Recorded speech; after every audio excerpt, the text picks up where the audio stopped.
Hello, and thank you for joining us today in our study of the book of Psalms. Today we're in Psalm 102.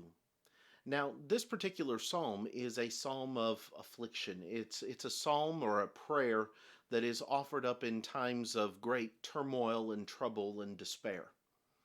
This song is a little bit longer than many of the ones that we've dealt with recently. It's 28 verses in length. And as I was examining it in my studies preparing for these videos, I thought about all of the different things that I would like to say about it, and I knew that there wasn't going to be the opportunity to do that if we tried to read it and do lessons from it in the same video. So what we're going to do today is we're going to read the text in its entirety, and then we'll come back next time and make some observations and pull some lessons from this text. And so maybe that will give you an opportunity as well to go through and look at some of the things that are there and see what you see when you read Psalm 102. But let's first look at the text itself. In Psalm 102, beginning in verse 1, we read, "Hear my prayer, O Lord, and let my cry come to you. Do not hide your face from me in the day of my trouble. Incline your ear to me in the day that I call. Answer me speedily. For my days are consumed like smoke, and my bones are burned like a hearth. My heart is stricken and withered like grass, so that I forget to eat my bread. Because of the sound of my groaning, my bones cling to my skin. I am like a pelican of the wilderness. I am like an owl of the desert. I lie awake, and am like a sparrow alone on a housetop. My enemies reproach me all day long. Those who deride me swear an oath against me. For I have eaten ashes like bread, and mingled my drink with weeping, because of your indignation and your wrath. For you have lifted me up and cast me away. My days are like a shadow that lengthens, and I wither away like grass. But you, O Lord, shall endure forever, and the remembrance of your name to all generations. You will arise and have mercy on Zion, for the time to favor her, yes, the set time has come. For your servants take pleasure in her stones, and show favor to her dust. So the nations shall fear the name of the Lord, and all the kings of the earth your glory.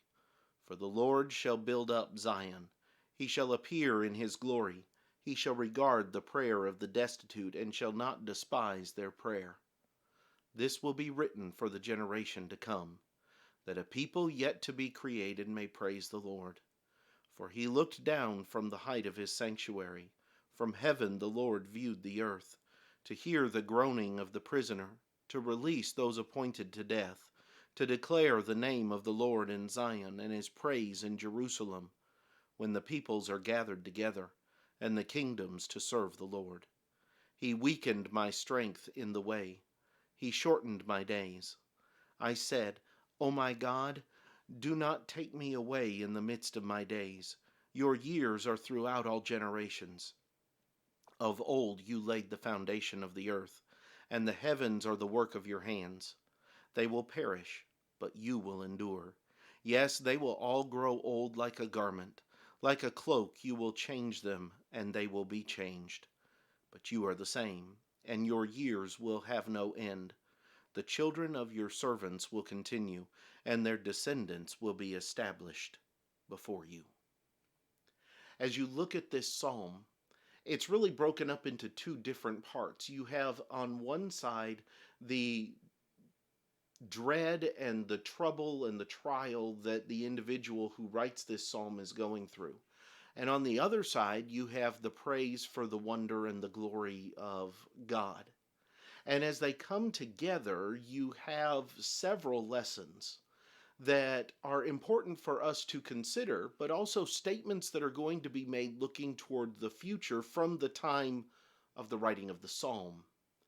So next time I want us to come back and I want us to look at several of the things that are found here, because there are a number of lessons for us to learn and a number of things that we can utilize as we go before God in understanding who He is and in remembering our relationship with Him.